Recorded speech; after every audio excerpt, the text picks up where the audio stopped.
My advisory role at NIAC, which I used to have, is because I am an expert on religion and politics.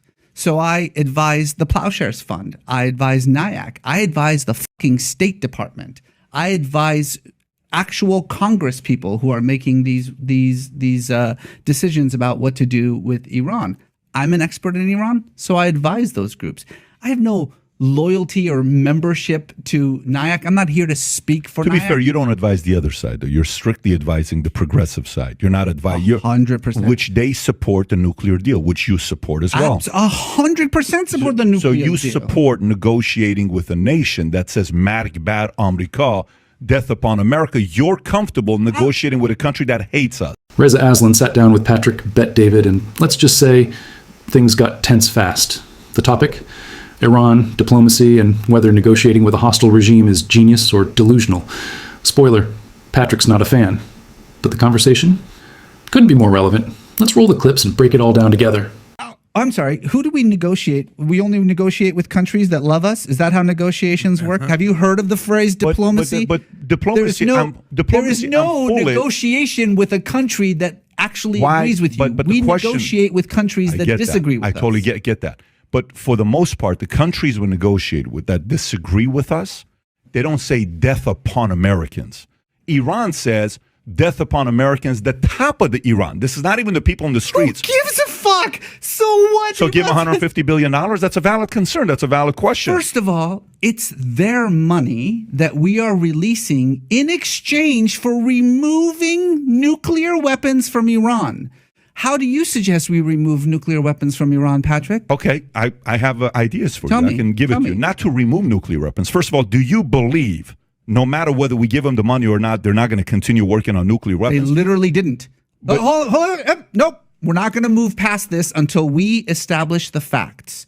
The JCPOA, which was negotiated by the United States, Russia, China, the Security Council, and Germany, which is extraordinary. The idea that those 5 countries came together and the European Union and agreed on anything, let alone agreed on this absolutely remarkable deal under the Obama administration to remove all the enriched uranium out of Iran, there is zero doubt that that worked. Zero.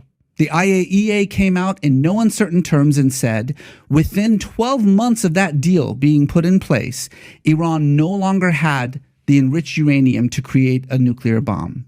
Within 12 months... You have to be naive to believe that. Okay. You have to be, right. but fair enough.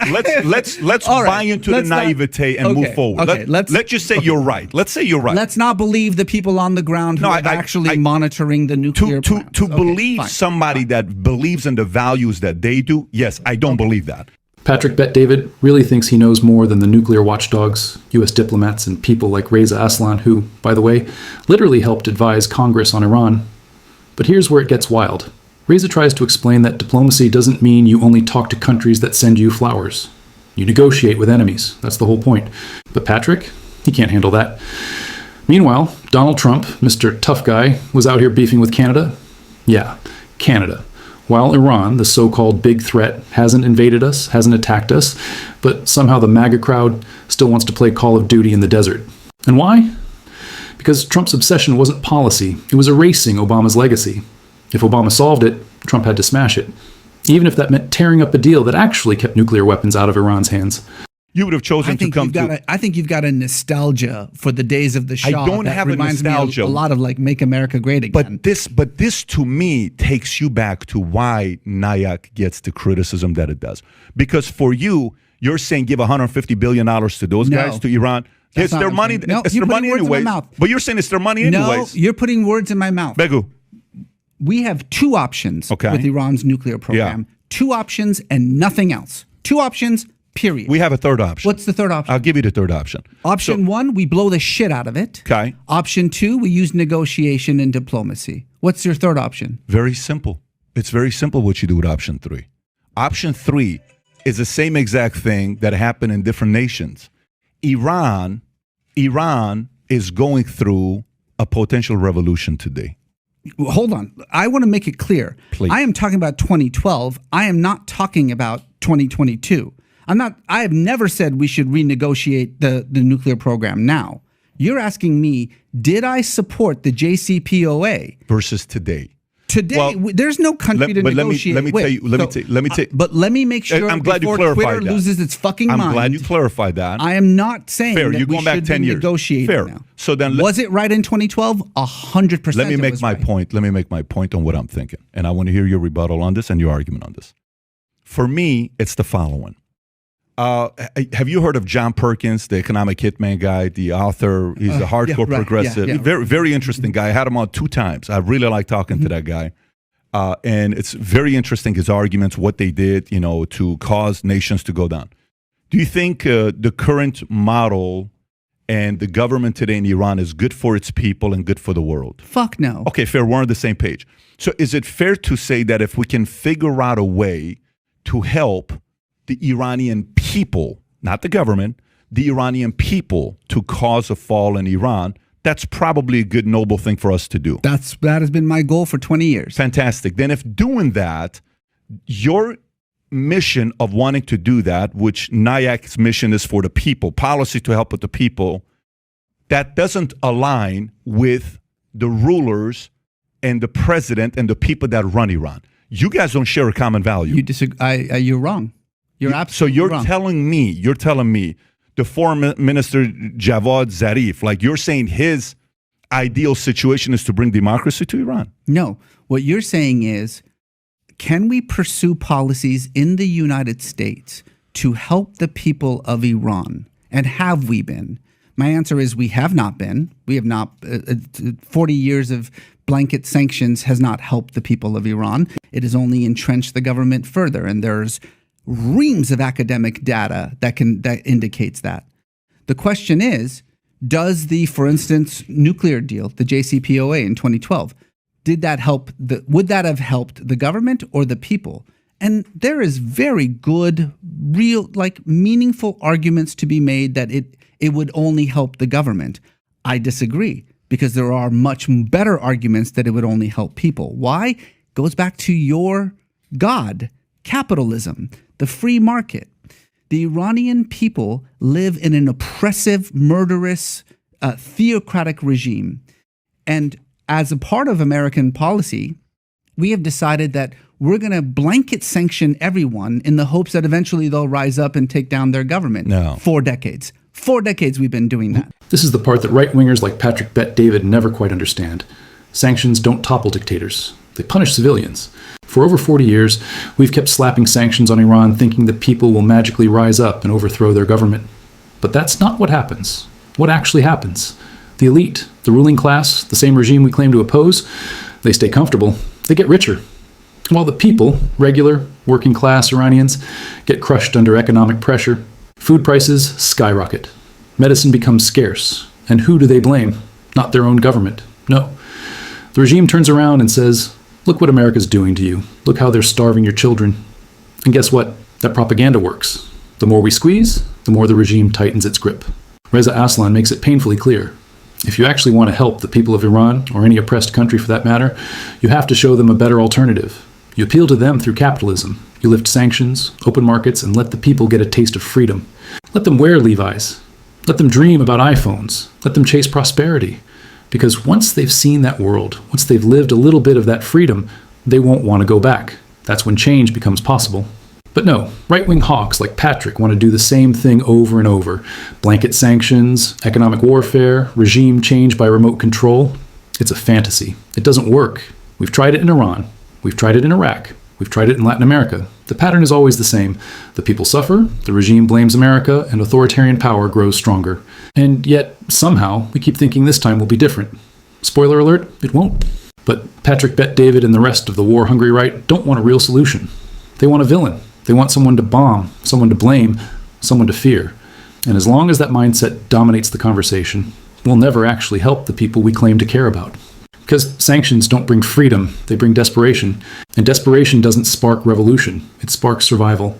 So if I negotiate with a murderer, you think he's accustomed to following the rules? If I negotiate with a nation, with a government like theirs, you think they follow what's in the contracts? There's simple. No way you believe that. I understand that you have this mystical view of what the Iranian government is that exists in this kind of existential plane of evil. I just listen to what they say. No, I just listen to what they say. But they you don't think they're evil. People who care about their own livelihood and they care about nothing else. I do think they care about their livelihood. The government people care about their wealth. I do agree with you. Exactly. Yeah. But I'm talking about its people.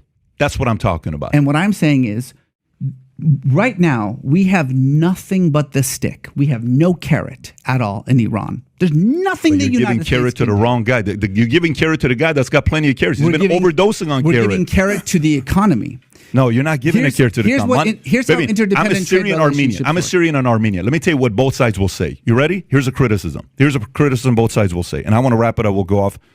If you're up for part 2, 3 hours, I'm up for bringing you back. You have no idea how much I've enjoyed it. I'm being serious with you. Serious. Okay, so I'll tell you this. Armenian, Assyrian. Bet David, Bogosian.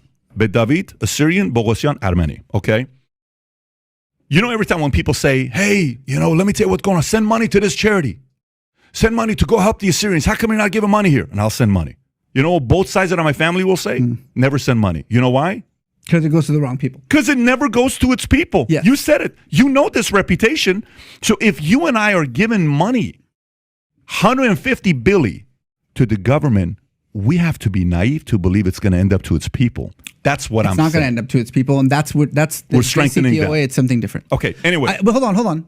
I need to say one last thing, because if you probably know anything about me, you know that I get cut up and re-edited, and there's an entire industry online meant to make me look in a certain way. That's not us. We don't do that. I want to say something. I want to say a final word here because it's very important. Yeah. And I'm hoping that this final word will make it. I have absolutely nothing but loathing for the Iranian government, for the Islamic Republic. It is a murderous, terroristic regime that slaughters its own children. It has no legitimacy whatsoever. It belongs in the dustbin of history. The only proper response of this current revolution, and it is a revolution, is not for reform. It's not for a little bit more rights. It's to burn the whole thing down and start all over again, and I wholeheartedly support that. The question is, how do we empower those young people? How do we give them the tools necessary in order to burn it down? Okay. Patrick Bet-David didn't just bend the truth, he smashed it into a MAGA-friendly talking point. Multiple times during the interview, he pushed the lie that America gave $150 billion to Iran. That's the narrative. Obama handed over billions to terrorists. But let's be crystal clear.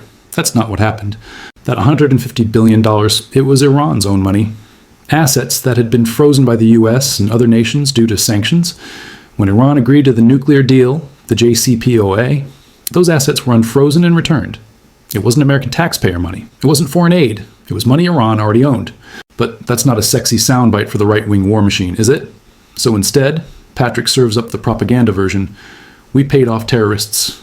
And just like that, the nuance is gone. The truth? Crushed under a wave of performative outrage. Meanwhile, Reza Aslan actually brought depth to the table. He didn't pull punches. He called Iran's government exactly what it is: murderous, oppressive, illegitimate. But he also pointed out something critical. The nuclear deal was working. Under Obama, the international community, the US, Russia, China, the EU, Germany, came together to put strict limits on Iran's nuclear program. And it worked. The IAEA verified that Iran didn't have weapons-grade uranium. That's not opinion. That's verified fact. But then came Trump. And like everything else with Obama's name on it, he tore it up. Not because it was bad policy, but because his ego couldn't stand letting Obama have a win. The result? More instability.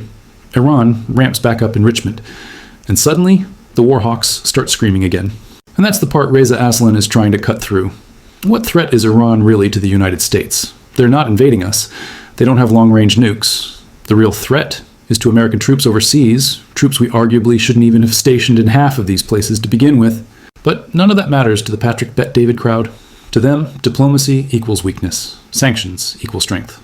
War is always just one bad tweet away. So instead of supporting real solutions, like the one that was actually working, they cling to false narratives and fear-based politics. In the end, Reza wasn't defending Iran. He was defending facts. And in today's political climate, that's apparently controversial. So now I'm throwing it to you. What do you think? Was Reza Aslan speaking truth on Patrick's show, or are you riding with Bet David and the blow it all up crowd? Let me know in the comments. And before you go, subscribe and share this video so we can keep breaking down the spin and calling out the noise. I'm Tea Time Central, and I'll see you in the next one.